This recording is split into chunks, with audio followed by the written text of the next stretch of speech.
Epic Gaming Night is made possible by the support of patrons like you.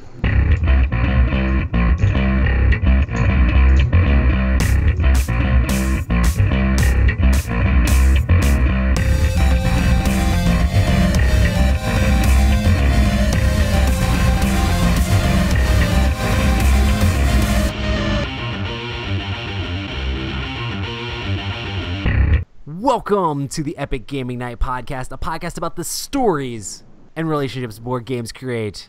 I'm your host, Roy Canny, and with me as always is Matt.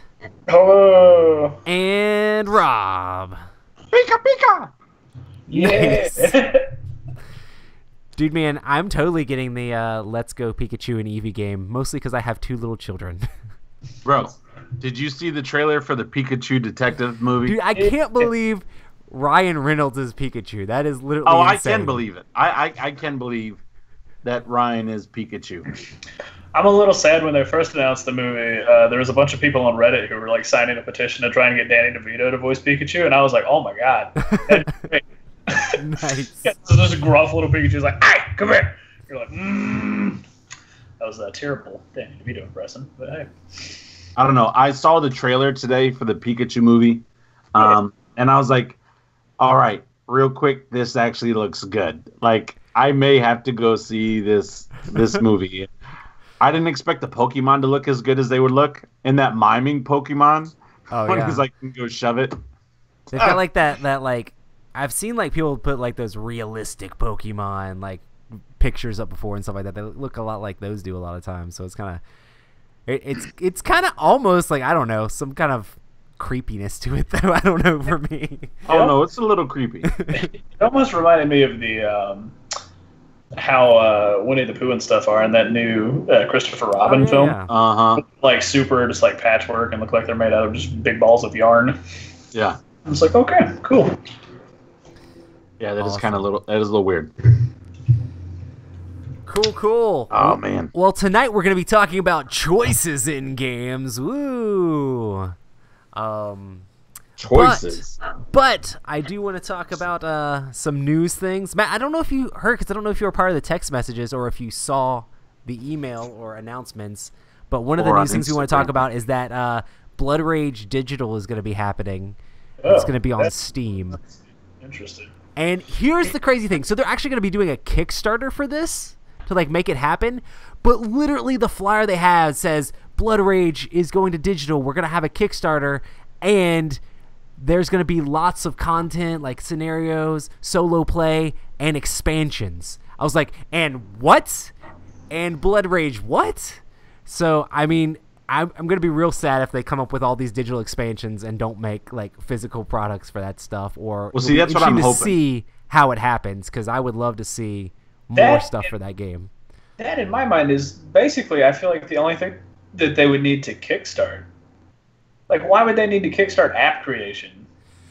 I That guess to get the funds to create an app. I don't know. I mean, I've seen other companies do it Got enough before, money. but No, they have enough money. I'm thinking they're doing this to gauge how excited and how many backers and stuff people, jump on it and things like I feel that. like they should change their name instead of Cool Mini or Not to Kickstarter or Not.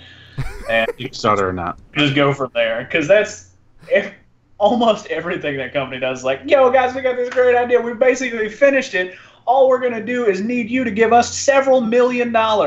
And then we'll give it to you 6 months to a year or two later. hey, listen, if people give you $7 million each time, why would you stop?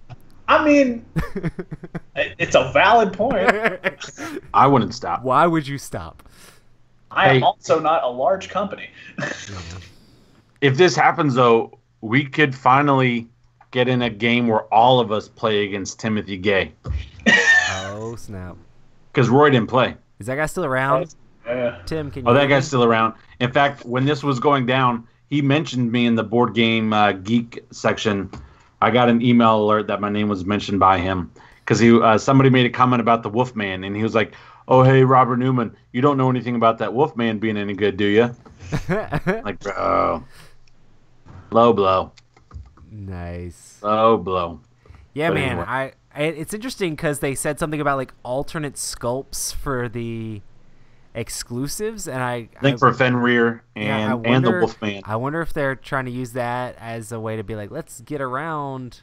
I don't know. I want a new upgraded premium mat instead of that board. Yeah. I want okay, let's do the Kickstarter, but let's also release some new physical stuff. I would love that. They don't need the money for the digital.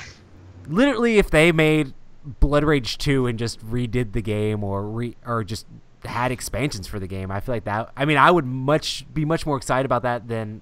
I mean, I still think it's so good they don't need a 2.0, awesome. But expansions and like a new map or like an upgraded map or something. Yeah, man. Because it's still so good. Yeah, I'm definitely going to be keeping out for it. Did they announce when they're going to be releasing? I was trying to find more information. They don't have it up on their website that I could see, and they just announced it on their social media. I know they said something about it in one of their Kickstarter email things, but yeah, I don't know. Yeah, I'll definitely be watching that just to see. Cool. And another thing I want to talk about is that I will be going to PAX Unplugged, which is going to be awesome.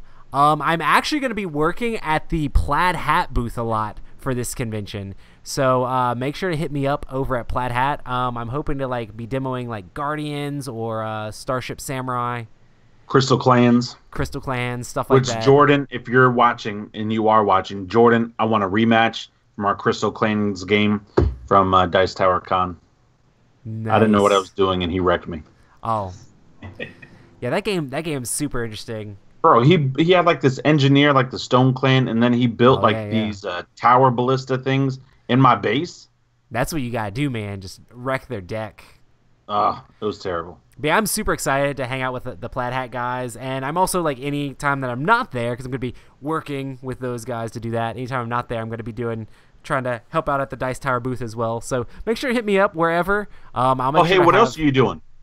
I make sure to have my pogs and things like that. So. No, what else are you doing while you're there? Nothing. NDA. No, I'm just kidding. Are you not allowed to talk about it? It's not that I'm not allowed to talk about stuff, Rob. I tell you things that I don't tell everybody. Come on. You posted some stuff online about it. You made a video about it. Talking about. You realize you're literally the only person that follows that, right? You're the only person that can see that. You and Kent are the only two people that can see that. Admin, or we're the only ones that... You're literally the only two people that follow that. Okay, but that doesn't mean it's secret. It's definitely secret. You're the only people that can see it. It's definitely secret. Oh it's really not public? Yeah. Yeah. All right, you're really confusing me. Yeah, it is public, or yeah, it's not public. Yes, it is not public, Robert Newman. All right, fine. I won't talk about it. Guys, it's an interesting life being friends with Robert. I'm just kidding. Hey, I'm excited for you, man. It's a happy thing. I could be like, oh, well, and then you're not doing anything. Hey, are you going to try to do a scavenger hunt? Oh, just me? Probably not. I'm probably going to be super busy. I feel like the scavenger hunt needs to be saved for conventions where all three of us get to be there so we can combine things with all of us. You know? Man, you need to do like the weird pictures with you again. Now that you're saying that, that's just gonna happen, even if I don't. That was so. People are just gonna walk up to you at the booth and be I'm gonna bring my pogs though. So if anybody wants to slam down with some pogs or just wants some favorite game Friday / Epic Gaming Night pogs, weird picture. Make it happen. But yeah, I did run out of all of our dice though. I need to buy more. Didn't you just make a big order of Chesic dice for the thing? Rob, I'm stopping. I'm done. Anyway, good times. Someday people are gonna be like, I remember this one podcast when Roy was fighting with Rob. Okay, now I see. That was like every other podcast, if not. You're pretty much right. Awesome. Awesome. Are there some other news things you guys want to talk about, or anything you guys have seen that looks awesome? Hiccups suck. Really? Yes. I got them today say? At lunch, and I just hiccups. Yeah, I get hiccups for at a bare minimum 8 hours, and I just want to always end my life every time. It's great. The longest period of time that I've had hiccups consecutively was 5 days, and it was so bad that I was unable to sleep sometimes. It was great. Man, I don't know what's wrong with me, but I wish it would stop. Fun fact, did you know the longest episode of Hiccups was over 60 years? I think it was like Holy 68 or something, but I know it was smokes. over 60. That's from Wits and Wagers. That person has the perseverance of a champion. To continue their life that long? Would have been dead. I can't handle it. I can't handle that. I'm like, you know what a great way to scare the hiccups out of you is to jump off a bridge. Oh. Man. You can have somebody else tie a rope to you. You just need to feel like. Well, it depends on where they tie the rope. Welcome to Epic Gaming Night. Are you saying you gotta shake the hiccups out? What? You gotta shake the hiccups out by like. I just gotta have enough downward force to make my diaphragm pop out of my throat, and then all is well. There you go. Do you need me to scare you? Because I know where you live. I could like totally creep on you one day. My only fear is you have weapons in your house. That's a very bad idea. Scare me not at my house. What if I just started like scratching on the window? Oh boy. And I was like, I said like meow, but I made it like a weird, obscure meow, so you knew it was human. And you're like, nah, man, somebody's really trying to like, some meow. I'm like, what? Oh, I did finish that Netflix series, Rob. Oh, you finished the Haunting the at Hill Haunting House of or Hill whatever. House. I actually liked the ending. It was fine. I was hoping it was gonna be mold the whole time. I still think that's the story. It was just mold the whole time, even though that is not what the story was. Episode 9 though, when the two sisters are driving down the road and all of a sudden, boom! I jumped. I jumped hardcore. And you know what I'm talking about. I don't know, Yeah. man.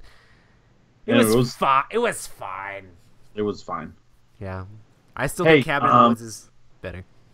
We've got to do like our best games of the year or something like that. Yeah, for sure. I really would like to play some more of the new games this year. I feel like I'm so far behind, you know? You know what I'm excited to play at the cabin? Yeah. Hail Hydra. Oh, yeah. Dude, we just need to bust out a bunch of, like, new games that look really I'm cool. bringing them. In fact, I was up there the other day, and we have a couple tables up there already. I just need to get a few more chairs. But I'm bringing like a bunch of new games. But I may bring Western Legends again. Oh, yeah, I know we're 'cause about that to was talk fun. about it soon, but that was a lot of fun. Yeah, well, I guess we can go ahead and get into it, what we've been playing. Let's do it. Let's do it. All right, Matt, have you been playing anything? Yeah, actually. All right. Uncharacteristically, I played a game. Oh, snap. I played Charterstone. Oh, man, you started? Sweet. Yeah. That game is very quick. Oh, huh. It almost feels like Century in that, like, so basically you have your board. There are buildings on the board that do certain actions, almost like a, Lords of Waterdeep, general worker placement type game. Yeah. But the actions are super simple, and it's basically just generate a thing or sell a thing. The only ones that get complicated are the ones where you have to go sort of into the big box of cards to pull out something new because you're unlocking a crate. That's the only thing that really sort of bogs it down. But other than that, you basically have two meeples. You can place one and place your other one. And then once you're done, you scoop them all back up, basically sort of like Century. Except for if I have my meeple down somewhere and Roy, you put yours down in the same spot, mine comes back to me. Oh, so crazy. you basically can cycle them. So you can play games super quick because you're just sort of popping them down and just collecting things, and then you're like, oh, cool, I have enough to do this or build that, or I can start this up to get this. And you're just like, yeah, this is super cool. So we played 2 games. First game, very much a, learning game. Super sort of figuring out what everything is. The second game went really quick, and I don't know, it's weird because I wasn't sure how everybody was receiving it because, Hector and Ryan and AJ sometimes are like memes, and you're like, yeah. But it was, we all got done. Everybody was getting ready to leave for the night, and they were all like, man, this is a lot of fun. This is a really, really cool game. It's really fast, really, like, you have to think about what you do, but it's not so heavy that it bogs you down a whole lot. Yeah, I heard it, like, starts off, like, super simple and then builds as it goes along. So you could, with some of the things that we were unlocking, you could definitely see how some of it is going to get more progressively complex. Mm-hmm. But I don't know. It's really cool. You have this like they're called influence tokens, but you have 12 of them to start the game. And basically certain actions that you do, you have to spend a certain number of those tokens to do something, and then once you're out of those tokens, you can no longer do those actions, and you start ticking down the round timer each time you take your turn, as opposed to when certain things happen in the game. So it starts to really set in place. So like game 2, I sort of rushed through it and was like, okay, I'm going to build, I'm going to unlock, I'm going to do all this stuff. Yeah, I'm out of things. And then everybody else was just flying past me in points, and I was just like, I've made a terrible mistake. As like the round timers are just ticking down, and I can't do everything that I want to do to like generate points. And I'm just like, ugh. But it's good times. It's good. Good. How many games did you get in? 2. Sweet. So not a whole lot, but How long does it take you to play that 2 though? It took a bit because at first I was trying to read the rules, and then I was trying to read the rules while the memes were going on, and then there's music in the background, so I get very frustrated very easily when I'm like trying to focus on something and there's just like 9 things going on, and I was just like, hey Hector, there's a watch it play video for this, can we just do that? And he's like, yeah. So we go watch Rodney. All in all, I think maybe 3.5 hours maybe to do those 2. And a lot of it was just making sure I had everything correct, making sure everybody understood what was going on. And then the big thing is there is a box. So important in legacy games. Hang on, let me pull it out real quick. There's a box. Like those legacy games, it's like you don't want to make any mistakes early in the game, or else you're gonna be like, oh, well that stinks. The thing that I love that's really cool about it is it's double-sided. So the board's double-sided, that is. So I could just buy a recharge back, which is all the stickers again, and then play the exact same game with you guys. That's awesome. That's cool. But there's this giant box here, and this is sort of where all the legacy components are. Because there's this tiny little scrawlings here on the inside of it that tell you when you unlock a thing to go get cards whatever and do things with them. And there's 413 cards in this box. Holy smokes. Right, so you're going through and you're like, cool, all right, you get this card and that card, but this card goes here, and then this card's a rule card, so let me read that out loud, put this in the book, and then this happens and that happens. So that sort of bogs it down a bit, but... Are the cards just numbered? Really cool. Yes, they're numbered, and they come set up specifically from 1 to 413 with a couple of skips that they note. But yeah, super fun game. Nice. Is there much of a story to it at all, or is it basically just like, it's the worker placement? Or is it still new? You feel like something's coming? I do feel like something's coming, so slight spoiler. The basic premise of the game is there's a king in a big eternal city somewhere. He's called the Forever King. And he is sending you and your 5 friends to come build this village in this valley. So you're like, yeah, we're doing all this stuff. And there are certain aspects and certain cards that introduce things. They're called story cards, which have a decent chunk of text telling you sort of what's going on and then introducing some stuff.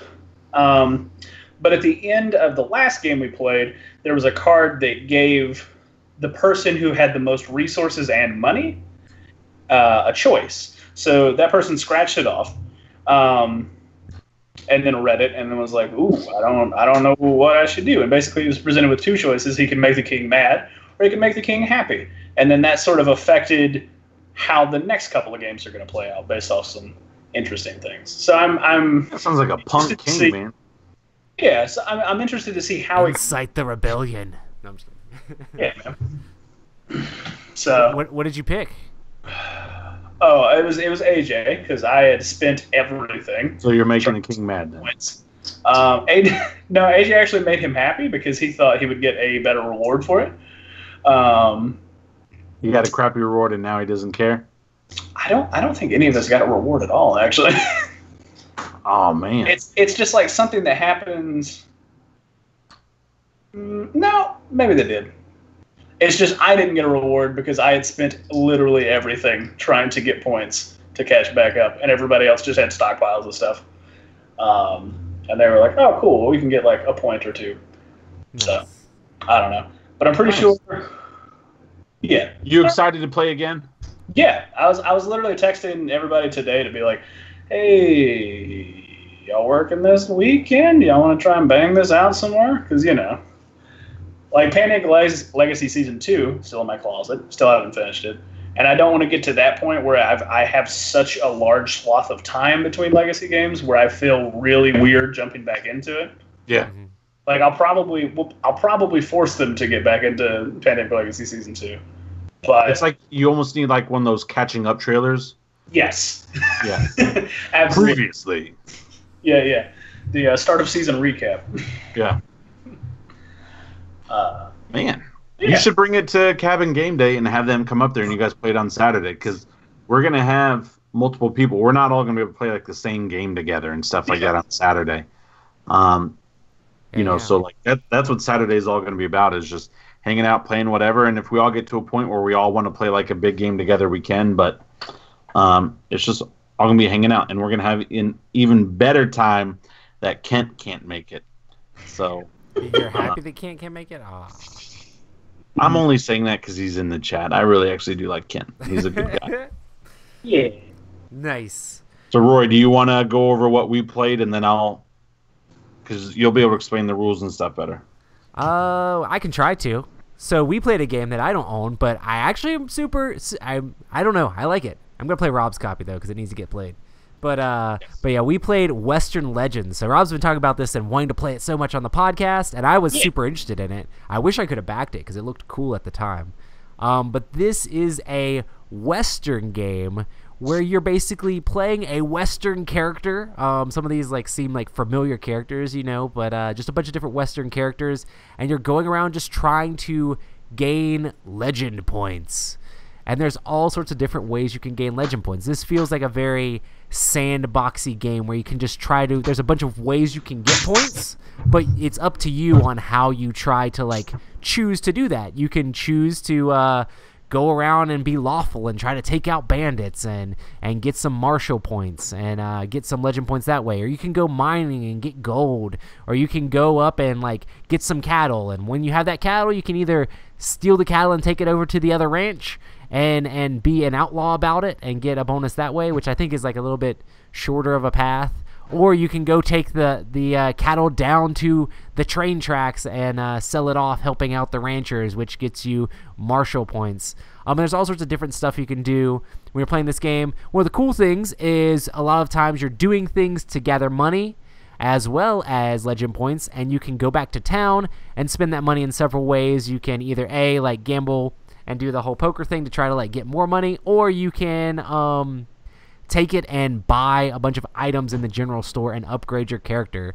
You can get the thing that I thought was really cool is you get a specific card and you get a gun or a horse or a mule or some different things. But a lot of these cards have reverse sides as well, so you can pay the cost once. Talking about characters.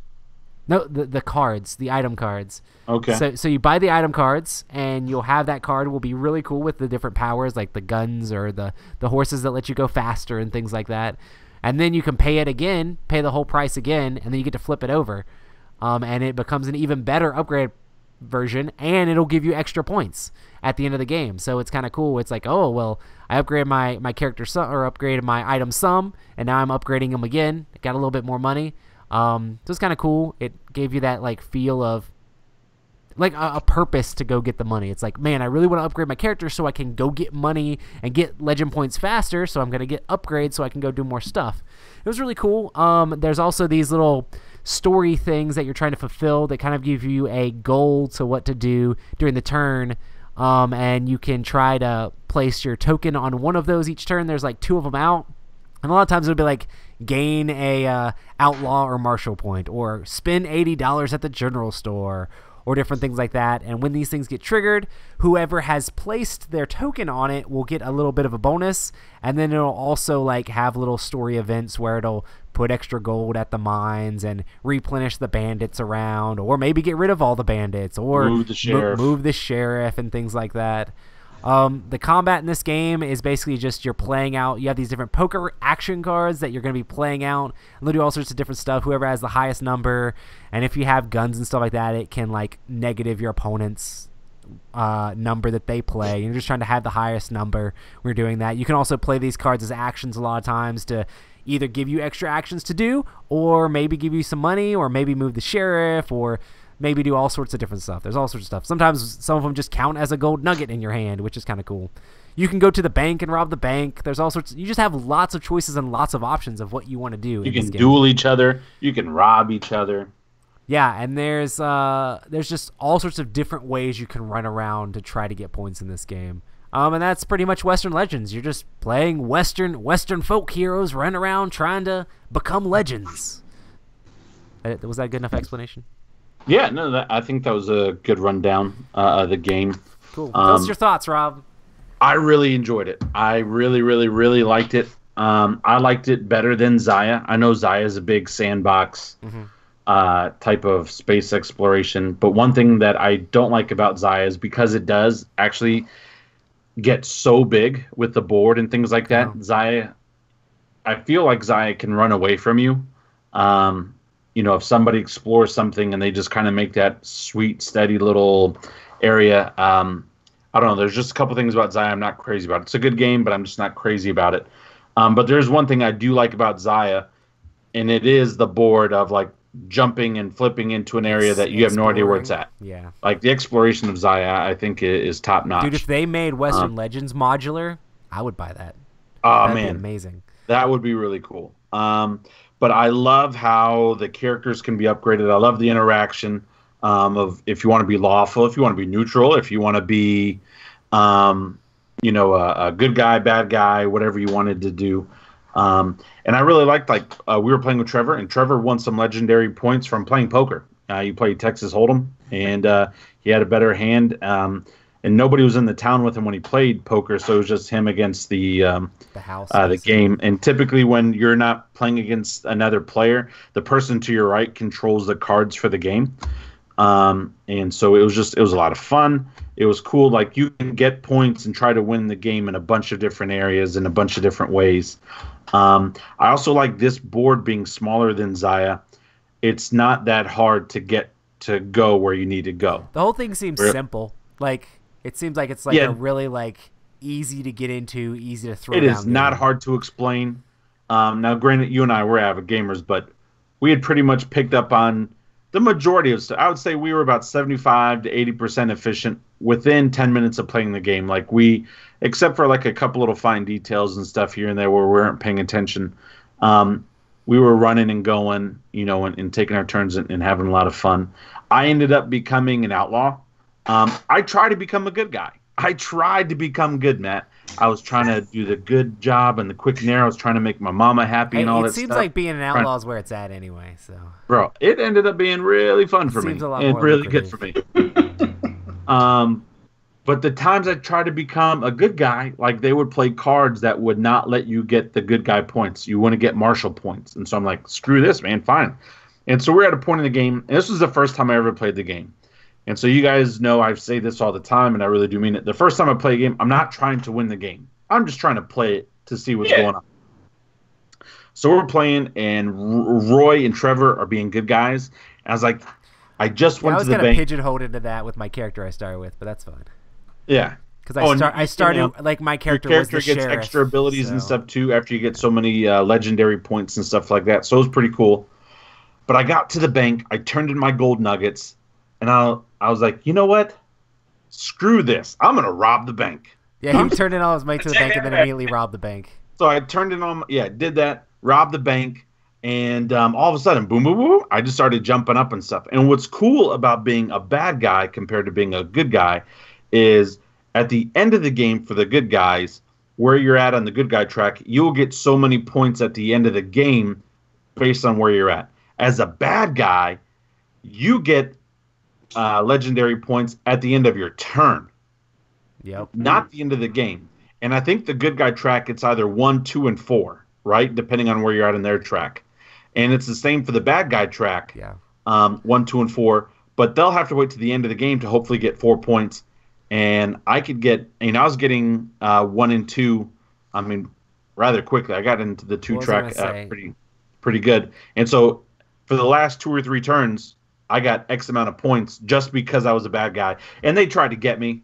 And there were a couple times where I negotiated with Roy because my cards weren't that great, but I didn't tell him that. And I was like, hey, man, if you send the sheriff after me, I'm going to be really pissed, and I'm going to come rob you because I had a bunch of stuff in it. I looked intimidating, but I really wasn't. But they didn't know that. Nah, your character's stats were, I mean, basically the stuff you had but made it where but the combat comes down to the cards. I know, but the fact that you're negating the cards so much, it can wreck it real quick. So anyway, it was just I was Roy, like, go over there, tell the sheriff to leave me alone, like whenever they fulfill a card. And then at the end, they Trevor sent the sheriff against me. I killed the sheriff. I shot him down. I didn't get anything for shooting him down. I shot him down like a dirty dog in the streets. And then I fought Roy. It was a lot of fun. Yeah, super quick, I super really simple. I would definitely play it again. I really enjoyed the game too. I like that there's all sorts of different things you can do.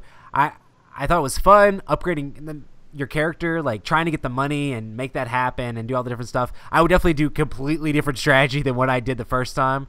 I am interested in like the viability of all the different ways, because it's like some of the stuff is just like, man, that seems like that's really hard to make any use of that. Yeah. So it's just kind of like, why would I ever? Because I mean, I did some things like I took the cattle down there, and that like took me like forever to make that happen. Like I had to go up there and pick it up. See, I would do the cattle if I was already heading that way for something else. I wouldn't go out of my way to do the cattle. And I mean, I did that. Like I mean, on the way, I hit up the thing and did this thing, but you have to like stop. If maybe you can pick up the cattle when you're moving through, as opposed to have to stop your turn and get it. But maybe you have to stop your turn and get it. And that's we do need to read the rules, because it was Trevor teaching us the rules.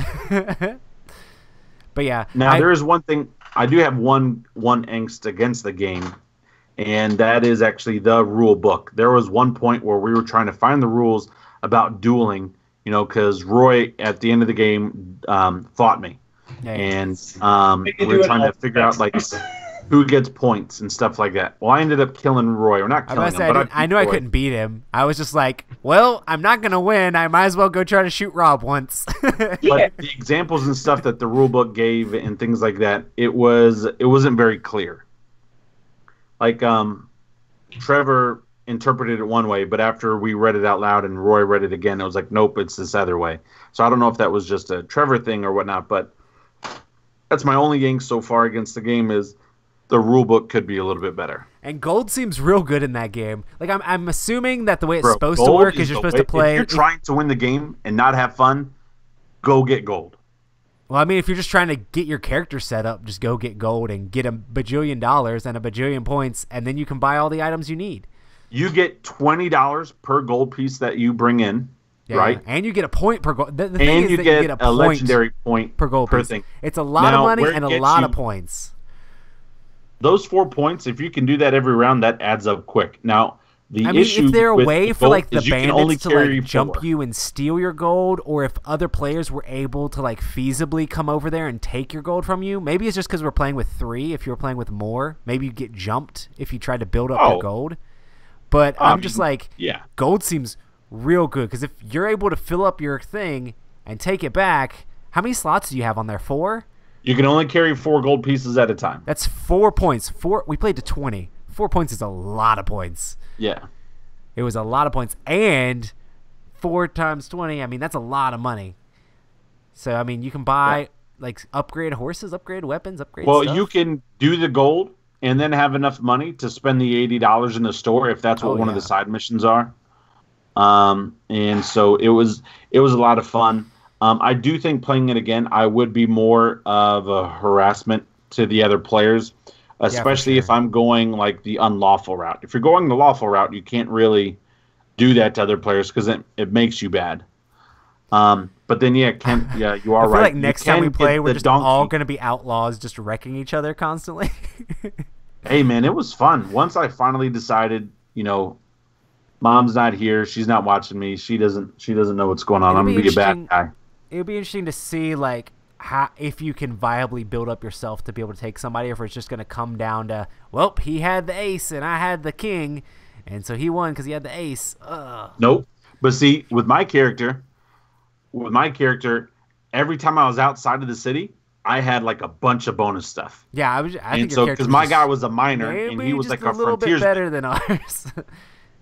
Well, I think I used him better. And my character didn't really have much besides just this. He started with a Marshall point. Everything else was pretty basic. So it's just See, like, mine. That's not that great. 'Cause Mine it's really was hard. good. Well, mine started with the miner's map, but he got good once I got the 5 legendary points and was able to upgrade him. Oh, Because his yeah. ability said any battles or any fights outside of city limits, you reduce your opponent's card against you 1 more level. And so then I also had an upgraded weapon, which reduced an opponent's level card 1 level. So if I fought anybody outside of the city, their ace was now a queen. And you always had aces in your hand. It seemed like always.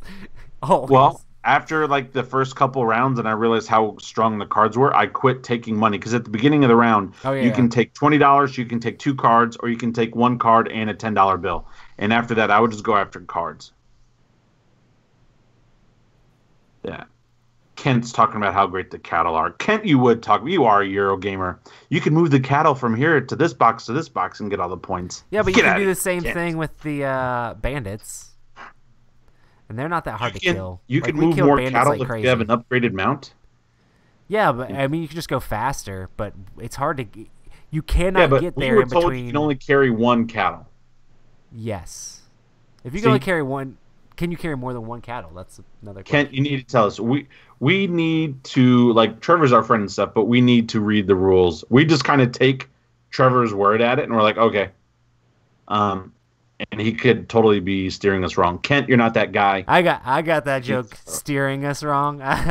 You got that? Ta-da.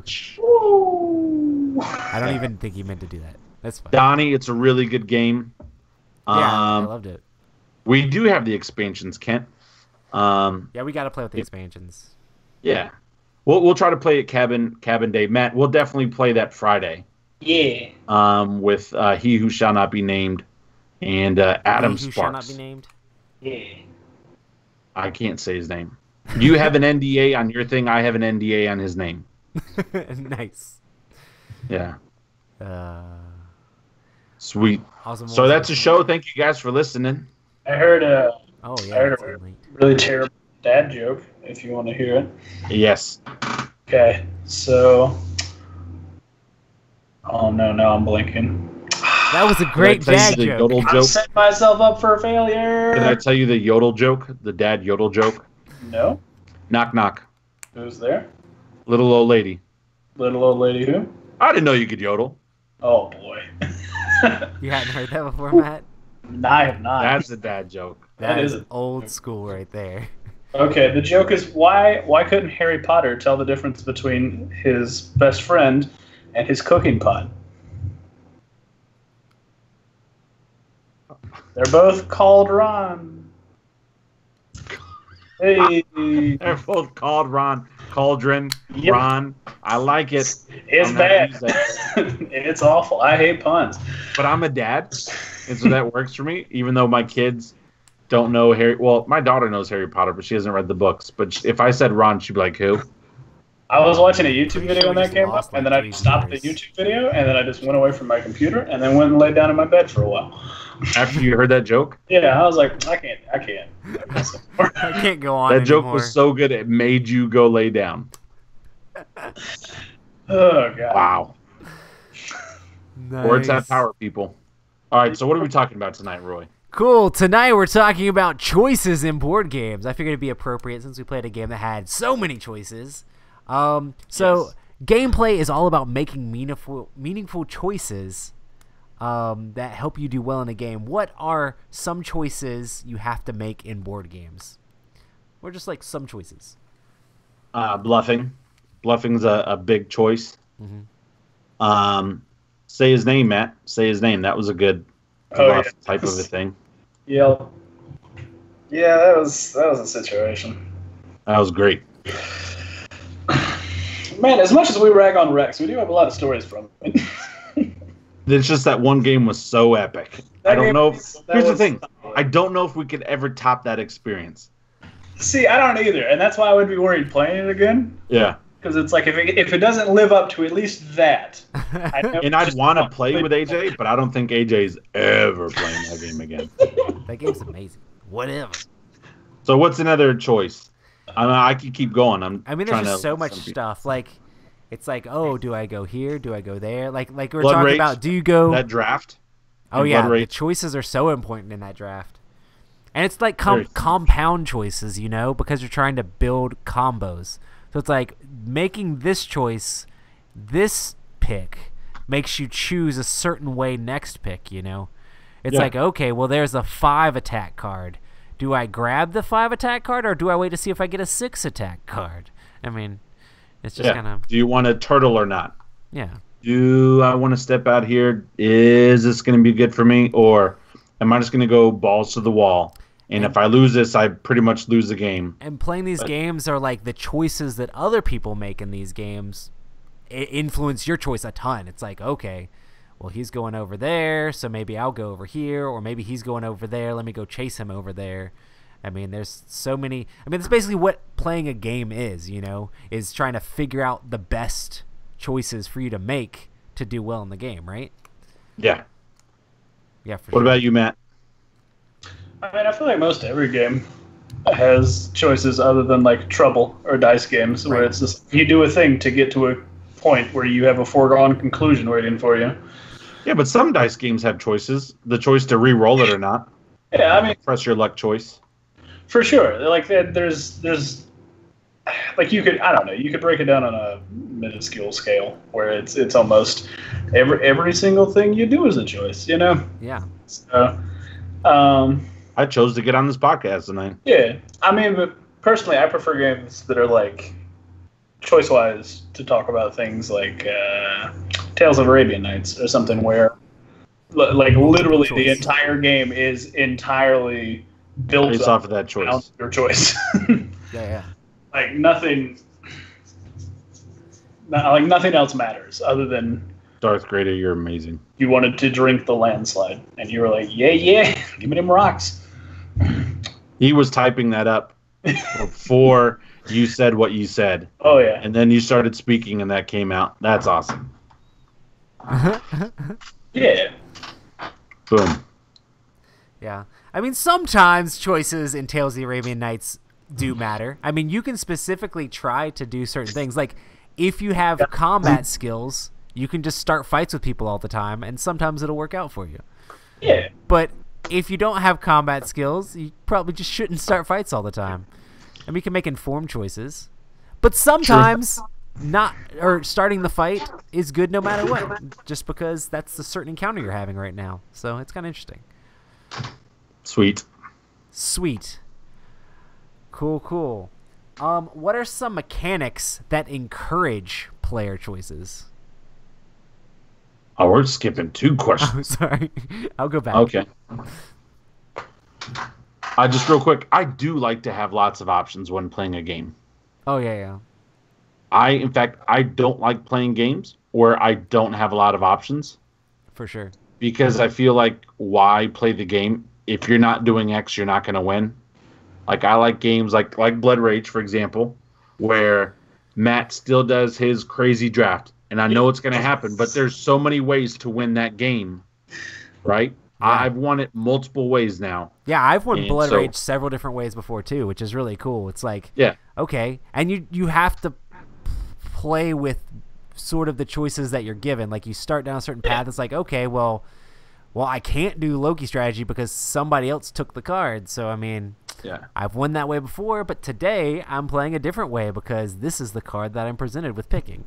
But I don't like playing games when there's really like 2 ways to win, and like somebody for some reason is ahead of you on that track, and so they're going to win ahead of you, right? When there's like, I don't know, when I'm limited and stuff like that. I don't like having that many limitations where there's only like 1 way to win or something like that. Anyway, sorry. How can choices in game be meaningful? I would say that's most important in legacy games. Yeah. That is huge in legacy games. And I think you'll come up with that soon in Charterstone, right? Don't you guys put stickers and stuff down on the board Oh yeah, so we've already hit a point where we've been building so much that we're starting to like get to the point where we're like, oh man, now I should actually think about what I'm building because I'm running out of space to build stuff. Uh-huh. And we don't know if we can put stickers over things or because it's only game 2, but when you only have 2 to 3 spaces left in your little quadrant to build on, you're like, if I build this thing that might not necessarily be part of my engine, but is worth more points at the end of the campaign, or do I just go for something that will build my engine and hopefully, in theory, score me more overall? Yeah. Yeah, for sure. Like I know Risk Legacy, there's these icons where like you can have a bullet icon where you put it on the board, or you can have like a bullet with a line through it. And what it does is like I think the bullet icon, it gives you like +1 to your die roll, and then the negative one gives you -1 to your die roll. And I remember the very first game we played, I put a negative bullet icon on Greenland because I was trying to screw over my friend because I was trying to not let him get like the North American continent bonus, and so I was going to attack him. And then like 2 games later, I was trying to do North America, and Greenland sucked because I always was -1, and so all of my 6s were 5s. It was just brutal. But yeah, that was a big game. I'll never forget that had consequences.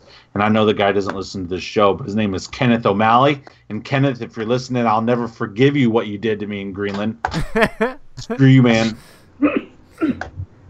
Yeah, it's awesome when games like have choices that allow you to like shape the way you want to play the game, and it's not just like shallow. Like either there's like a really cool effect that helps you out in a certain way, or like there's a really cool story moment that happens because of it. But I mean, you guys talk about playing certain legacy games where like you did these choices and it turned out to be like, well, that really wasn't a real choice. It was kind of meaningless in the end, So it's nice. It's a choice thing that sucks, but it's also great at the same time.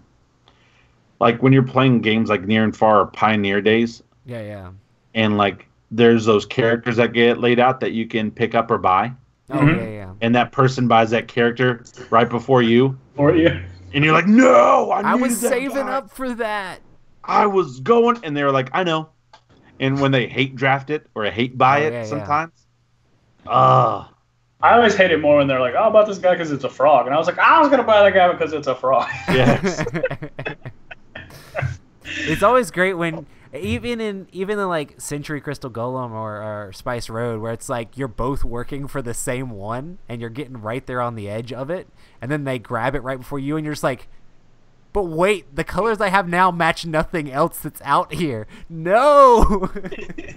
That's my favorite thing about Century is you're just like, okay, cool. And then you look at the table and you're like, he's one turn ahead of me. No. No. I should have paid attention more. Or I like when I'm on the other side of that. Like I look up and I'm like, oh, he's doing that too. Cool. And then he realizes doing it faster. He realizes that I've finished it, so I'm just like, I'll just leave that card there for a long time. And then he starts to do it again. I'm like, I'll take it now. That's dirty, Matt. That game is like just subtle shade the whole time. Subtle Like, shade. yeah, man, stop. Oh man, it's so good. So good. So do you like your choices in a game to be obvious, or do you like them to be more like thought out, where you have to like think hard about what's going on? Do you like to be like, okay, yeah, this is what I'm doing, or do you want to be like, okay, I could do this or do that? I'd say both. It depends on the mood that I'm in and the game that we're playing. Yeah. But either way, whether it's thought out or not, the analysis paralysis in me is just like, I don't think Rob has analysis paralysis. Well, the anti-analysis paralysis in me, the AAP. I feel like a lot of times you're like, hey, if there's a choice, I'm just gonna do the one that I think is the best, instead of like trying to think too hard about it and be like, okay, let's just do this. I've got so much other stuff going on in my mind and things like that where I make quick decisions. That much. It's a game. Yeah, for sure. I think one of the ones that's been like the most thoughtful in these choices are like when you're playing Spectre Ops and you know they're here or you know they're there, which direction do we focus on? They're one of these two. You got to be in one of these two spots. Which one do I jump on? And you're just thinking it out. And like to get to that point, it's very thoughtful to be like, okay, they could have gone here, they could have gone there, they could have gone there, they could have done there. Well, they actually couldn't have gone there. Okay, well now that makes it down to 3. And you're all talking. That's one of the most fun parts about being a hunter. And then it's like, oh wait, they didn't actually move, so never mind. Well, I mean it also goes both ways, because if you're the runner, essentially, you're like, well, if I go here, I cross their line of sight, and they know that I'm over this way, but I need to go that way, but I can't really go around the other way because 9 of them are over there standing around, not knowing where I am. So. Yeah, it's like that game's all about like when do I cross the line of sight and then make a run for it. Oh, yeah, for sure. I love it. Oh, for sure. What do you think, Matt? Do you like thoughtful choice or do you like it to be simple? So that's a rough question. I don't know. I feel like somewhere in between is a good thing. Like I don't want to play a game that's going to be 5 hours of me having to be like in-depth thought, because it's like when you're playing Time Stories and you're making all the decisions in Time Stories of like, do I go here? And then when you go there and all the cards lay out, you're like, okay, well, which card do I get to? Which looks the most promising? Or, based off the description. So you're sitting there and you're like, okay, cool, yeah. Woo. And then you get to, I don't know, hour 5 of the game, and you're like, okay, guys, I'm really just honestly tired of playing this game right now because I've been thinking nonstop for 5 hours, and I could use a break. But so something that's not that crazy, because Time Stories can get a bit too involved sometimes, but other times it's quite good. But just games with, I don't know, a happy balance. I like Time Stories games like that. Yeah. When it's like a collective thinking, right? Because you're all working together. You can offload it, to other people. That I hate it though. Like when you're thinking, and then I'm waiting on somebody else to think to make their whole action, like that. The AP bothers me so much. Yeah, for sure. Time Stories, I'm okay with the AP so much because we're all collectively working together to solve this puzzle. But I'm also with you, Matt. Like playing those games sometimes, it's like, all right, I need a cheese break. Like, just step away real quick. Let's just go in the kitchen for whatever reason. Like, I need to turn my brain off for just a minute. Yeah. But it's tough, especially with you, because you like to think and you like to do pretty creative and I would say sometimes daring or bold moves. Like for example, the Blood Rage draft thing, where like you first saw what you could do. I remember the first time we played, when you figured that out, when you're like, oh man, I could do this and this and this. Like, you thought about it. Anyway, it was good. Yeah. Good stuff. It depends on the game. It's like if there's a game like Time Stories where you have the perspective to burn out, just the option to have a turn or so where you pick up a card and you look at it and you go, oh yeah, I know exactly what I'm going to do with this. And it just is, I don't know, like if you're playing Twilight Imperium and you're on hour 6 and like you immediately just like, okay, I'm just going to get that. You're like, where am I going to get that one more planet to fulfill this objective? It's in the middle of his stuff. Or I'm the wormhole people. I can take it, but they're not going to be very happy. And you're just sitting there, you're like, I could just get this tech. And you're like, actually, if I do get that tech, that opens up this. And you're like, yeah, let's do that. Just things where or when you're going for the, what is it, what's that sun? The red sun? The supernova? No, in TI-4, that ship, the warship. Oh, yeah, the War Sun. Oh, War Suns. The War Sun. Yeah. Man, I was going for that and going for that. And right before I got it, you guys unlocked the tech. Hey, everybody gets free War Sun tech. Screw you.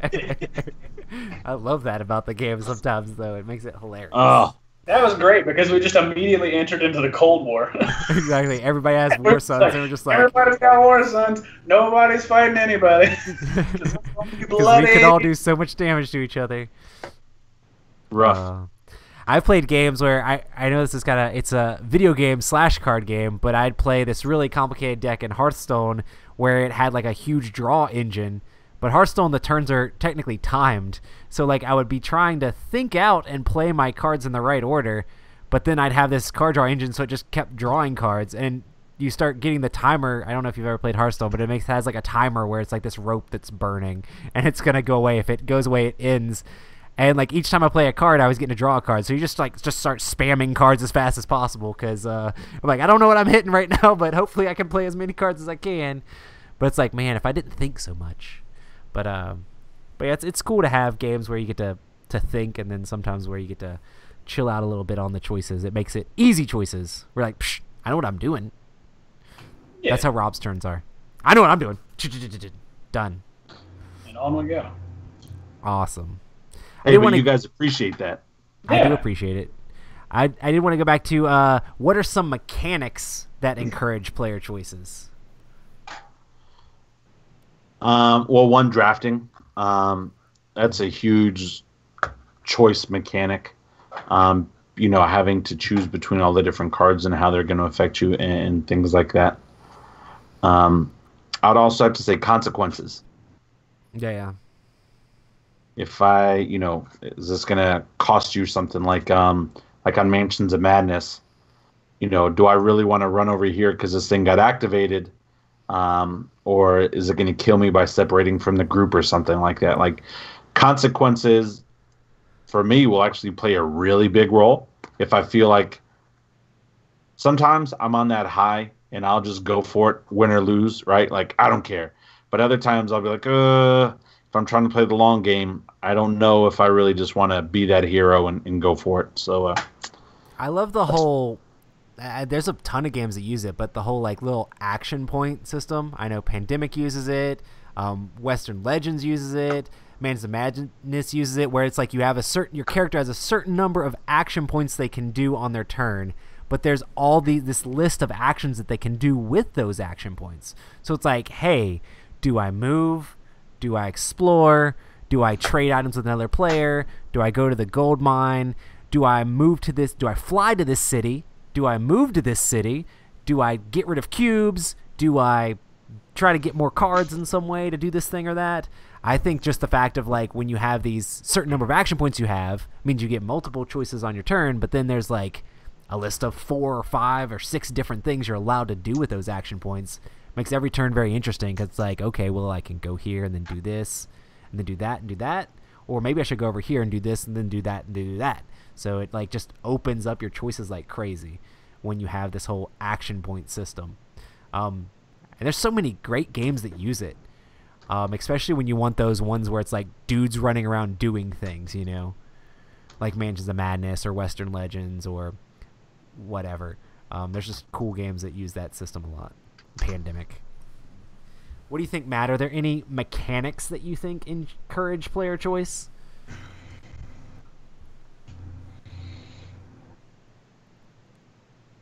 Anything with placement. Yeah. Like, whether it be where you place your worker, where you place a tile, where you place a dice, where you place your card, just anything. Where you deploy your troops. Anything that requires placement is going to require some thought, maybe big, maybe small, of just you sitting down and trying to figure out what's the best action. Yeah. What's the best thing to do? If I put it here, if I twist it like that, I can put the L shape in this thing, and then if I get a long pole, I'll get a Tetris. And you're like, yay! Nice. Yeah. And then even like with Terraforming Mars, it's like, oh, do I take this area or do I take that area? Where should I land? Where should I put my stuff out? Where should I go for my points? That's a good game. Yeah. Kent Parker, you're an animal, sir.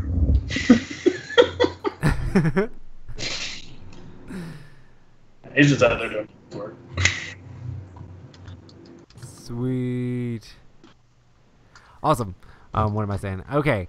Have you ever played games that lacked meaningful choices? Yes.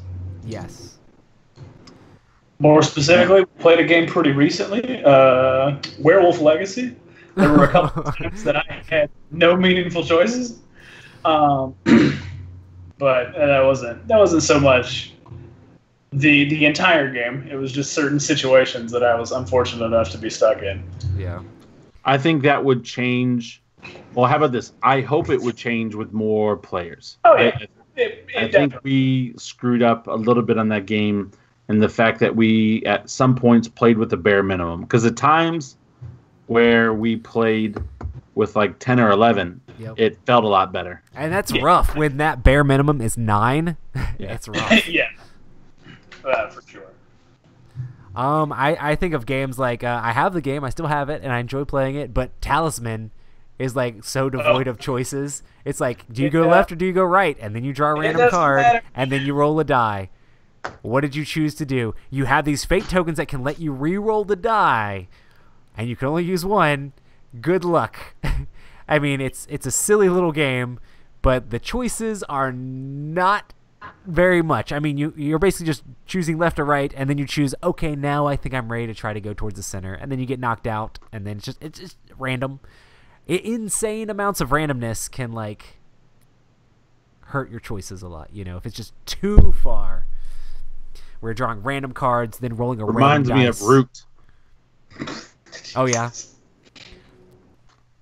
Do you just go in random directions, or it's just like the choices were super obvious, and then you have to play whatever your clan does. Like if you're the raccoon thing, you pretty much can just do that. Like Root, I don't know. Not that big of a fan of the choices in Root. Crazy. I'm saying it, Jordan. I said it. And I don't care. I do care, but I wasn't going to say it until you said something, Jordan. For those people listening to the podcast, I'm responding to questions in the chat. So. Yeah. Yeah, I mean, there's a lot of these games that, like, super old school mass market games that are almost devoid of choices entirely. Like Candyland has 0 actual choices in it. Oh. Candyland is also subtly racist. Good times.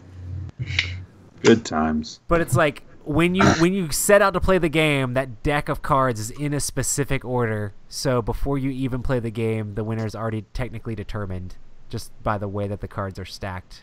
You're just revealing them over time. There's no choices whatsoever. And I mean, Monopoly is like, oh, do I buy the property or not? I mean, it's important. And then how you auction it is really important. I know you don't like Monopoly, but there are choices in Monopoly on how you negotiate what you offer and things like that. Like I think Monopoly's that's where the not choices terrible. come in. But sometimes you just roll bad. Bad luck happens. That's how you play Monopoly. How most people play Monopoly is you roll the dice, you move somewhere, you go buy it or not, and then the next time when you come around and land on the same space, you owe somebody $14,000. Rob's like, and when I play, I just force people to let me win the game. Okay, Rob, that's fine. No, I have never won a game of Monopoly. Probably because you're trying to force people to let you win the game. My wife is hardcore at Monopoly. She's a jerk when it comes to that game. I love her to death, but she is a douchebag. She'll just sit there and say, I'm not selling it. And she'll like, all right, I'll sell it for $1 million. You give me everything you else have, $1 million. I'll sell you this one piece of property. It doesn't make sense. My favorite do that. My favorite is real world cash. You'll be like, I'll give you an actual dollar, an actual factual U.S. dollar to just not take money here. And then half the time they'll be like, that's too low. And I'm like, you're getting paid for nothing. How bad do you want to win this game? It's fun, man. Monopoly is fun with certain people.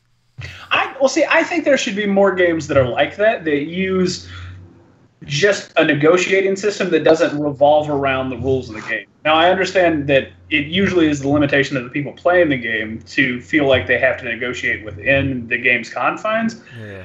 But just, I don't know. More memorable experiences are made when you're negotiating on things that aren't so like, oh, hey, man, I won't snap your bag if you give me 2 gold. Bro. Like, it's cool, Sheriff but of Nottingham, Sheriff of Nottingham, you got to get crazy when you negotiate in Sheriff of Nottingham. You got to offer a lot, or you got to say some stupid stuff. I just don't think you played with the right people. Because every time I play that game, I have a blast. And it comes down to, I won't give you this gold, but but I also make other promises. If you don't open my bag, I'll give you 3 gold, and on the next turn, I will definitely not open up your bag, regardless of what you put in. Now, I could be lying through my teeth, or I could honor that. And so it's just fun, man. You got to make it out. The worst part is when you start to negotiate with somebody, and before you can get out your first sentence, you just pop it open. Like, no, That's I'm the not even best. listening. Then it's like, no. I am not even listening to your proposal. Yeah. That's the risk you Yeah. take. Because, I How mean, you're I make basically what telling we them can. that they're going to get money if they open it regardless. If you're like, hey, listen, if you don't open that, I'm going to give you all this stuff. But wait, if I do open it, I'm going to get a lot of stuff anyway. You just got gullible people, Rob. Oh, man. Darth brought up Dead Last. That's a game I haven't thought about in a while. Dead Last is fun. I'm pretty sure it's in my closet. It's Yeah, like mine. I think I tried to sell mine. I don't know. super subtle, like, kill him. Kill him. Come on, kill him. It does have good negotiations, but there's just other like social deduction games I'd rather play. Yeah. It was quick. That was a good thing about it. That's what she said. Yeah, I don't think she does. Hey. Yeah. Do you guys think that too many choices could ever be bad? Nope. Not for me, but for some other people, yes. For the Darth Graders of the world and some of these other AP people. Darth Grader's AP? Darth Grader was talking in the comments about he likes to be AP and he likes watching other people that are AP because he comes up with a story in his head based off of their facial expressions. How hardcore is that? That's terrifying. Hey, Darth, want to play some games with my dad? No, I'm just kidding. Oh man, you get some crazy stories with Mr. Candidate. Hey, man, you know what? You know what a game he doesn't AP on? It's Chrononauts. Man, it's pretty quick in that game. That card game? Yeah. Bro, we played that years ago at Roy's birthday thing. Yeah. And you go through the ages and the time. It's Oh man, I remember that game. I actually was really fond of that game. It was quite charming. That was a crazy game. Yeah, man. Like you jumped off. Yeah. Yeah. Man, good pullback, man. Man, that brought back some memories. That was, I think, also the first time I ever played with AJ, and we played Cash and Guns. There were a lot of people at that day. That vengeance is real. It is. Man. Don't look at somebody sideways or they'll shoot you every other round in the game. Nice. So what style of game choices culminate to make your favorite kind of games?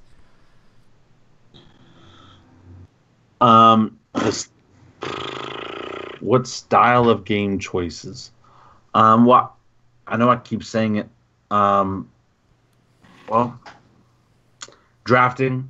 I mean, I like the idea.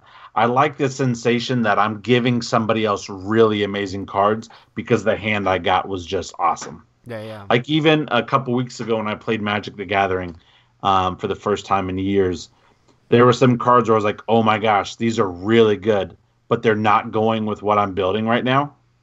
And so it's almost like that hate draft. Like I really enjoy games like that have like a good, strong draft, whether it's Marvel Legendary or Blood Rage or heck, man, the Bunny Kingdom. Bunny Kingdom, that had a fun draft in it. That was a fun game. So that's the first one I'll say, and then I'll let you guys go before I say more.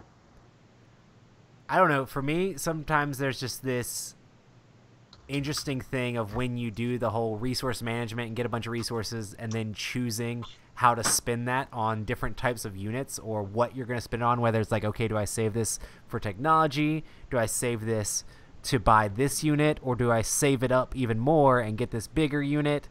And I don't know. I like being able to build up and save up to be able to make things better in the future in a game that I play.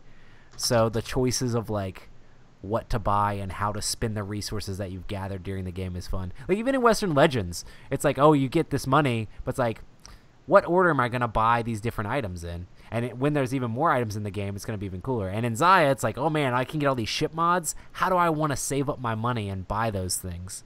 And just upgrading your character so you can go out there and make more things happen. I don't know. Seems cool. Another thing about Western Legends over Zaya, it's not nearly as long. Oh, yeah. Yeah. I mean, we played to 20 points, and I think the max you can play is 30 points. And it was under 2 hours. I think I agree with you. The main thing about Zaya that wrecks it is just the fact that you get to points where you can do so much on your turn. That's just like, wait, you explored a planet, you went over there, you flipped that thing over, you did this thing. And I love Zaya. Zaya is one of my favorite games. But like, I really wish that there was like a mod that could be switched on to the game to just make it so that you had shorter turns in general. I mean, you still got a lot of turns, but just got back to you faster, you know? That's one of the things that I really enjoy in games is when the turns are extremely short and everybody just gets to, it just becomes your turn over and over again, you know? Like a bunch of these other things. So somebody just brought up a good point. Donnie brought up a good point about Galaxy Trucker. You know what's fun about games like that, and I need to play more of them? That real-time choice making. Oh, yeah. It's like in hard, XCOM, too. It stressed us out, right? But that real-time, crap, I need to make a choice like right now. Or even freaking Captain Sonar. It's actually something you can actually get better at, you know? Yeah. It's like the more you play that game or the more you do things, you're actually going to be able to make those choices quicker and be able to be more skillful in what you actually picked, you know? Yeah. So, like a lot of times when I play Galaxy Trucker with people, like I actually build decent ships in the amount of time that we have. And then people are like, sometimes I still get that random asteroid that hits in the perfect place and wrecks my stuff. But it's like normally it's just like, holy crap. I'm like, well, yeah, I played the game a few too many times at this point. Yeah. I'm sure I can play with people that are really good at the game, and they'd wreck me too, because it's one of those things you can get skill at. You can play XCOM and get that team where it's like this is your team, and you practice and you make it happen, and you can try to make that winning happen more. You know.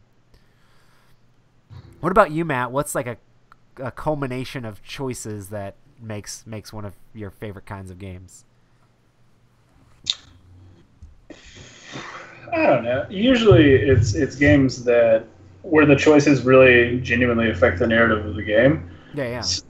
It could be a game as simple as Tales of the Arabian Nights, where it's just like, I went left, now I'm in jail. I went right, I got seduced by a djinn. Now I live in a lamp. Here we go. Yeah. Or it could be something like Dead of Winter, where it's just like, yo, something's happening. You go up or down, and you're like, ooh, I don't know. And then that affects the entire game board, or prospectively your neighbor. It starts killing off people in the compound, and you're like, ooh, goodness. But at the same point, I mean, even games like Blood Rage, where just choosing Fenrir affects how the game is played for the rest of the game. Yep. Yeah, it does. It's like as soon as you drop him out and you're like, yo, it's Fenrir, everybody's like, Fenrir, everybody's favorite monster. You don't just Especially drop out Fenrir. The first time you drop Fenrir, that's such a douche awesome move. You fill up the entire area and have one empty space left, and then you drop Fenrir in that space. I mean, that's how you should do it, but it's such a baller move when the other person has filled up that area and they're all excited, like, I'm going to get all these points. Nope. Oh, yeah. That's definitely what happens, because everybody else is like, I'm going over here where Ragnarok's happening. You're like, but it's not. Especially because Fenrir's like in the first draft, right? Yeah. I've gotten him so many times in the first draft and kept him for the second draft. And people don't think he's in the game. And then you drop him on the second draft, and they're just like, what? What? It's good. Yeah, that's good. Games where even the smallest thing you do affects how you played and perceived the game. It's awesome. Because those style of games have such varied and vivid choices that you can play it again, and it will be very different and very unique. Like, even though Betrayal at House on the Hill is a little clunky, a little clumsy, kind of weird, there's still so many different things in that game that you can do that when you make a decision, it makes the game memorable sort of each time you play it. Yep. And when you're split into a team, you have to work as a team to make those choices. Like, let's work together to pass the body instead of working out the whole time. It's important choices. Gotta work out. Work out in a board game, because you don't work out in real life. Hey, I'm role-playing my character. I'm just hoping when we pack the box up, the magic energy comes out, hits me really hard, and all of a sudden I'm just like, man, I burned some calories. I just pop in like Johnny Bravo, like, ooh, man, I'm pretty. Nice. I also like those mechanics where they're like super impactful. And I know you guys didn't play with us, but like when I played a game like Thief, or like those alliance games like Axis and Allies and other things like that. But in Thief, like there's certain alliances that you want to make and to choose, and like, because to me it adds that negotiating aspect of it, of I'm trusting you to do this type of a thing. Like I love games like that where where it is that negotiation, but beyond that it's like that trust. Like, all right, are you going to screw me over, or are you going to be the new Roy in my life where I just never trust you? Game of Thrones too. Like you'll be on the edge of each other. And be like, and like, come on, man. I'm not going to do this. You're not going to do this. Like we're good, right? And so I love games like that where they're heavy consequences, like super heavy, to things that you do. Like those are a lot of fun to me. Those are also really not light games. Like the games I'm talking about are like 2-hour minimum type games. But I will play games like that, especially if I get in the mood and you have some like good background music on. Oh man, dude, man, I really want to play that Game of Thrones expansion. As soon as it comes out, I'm buying it, and I hopefully it comes out. We need to plan like a day for that, man, or something. Hopefully it comes out before CavinCon. Dude, that'd be crazy.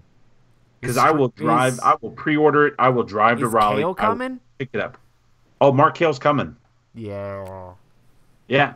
In fact, he's my South Carolina representative. We're gonna have 5 states anyway at the cabin. I haven't played Game of Thrones in a long time. I'd play it anyway. Oh, I want to play it, but yeah, I would drive to Raleigh to pick that up. I'd pre-order it from Atomic if I knew when it was coming out. Yeah. So I wonder. I bet you I could see like how far away it is. Anyway, good times, because they do the whole like shipping and is it on the boat, is it where, or whatever. So I think it was getting closer. But cool times, guys. Okie doke. Well, I guess that's pretty much been a podcast.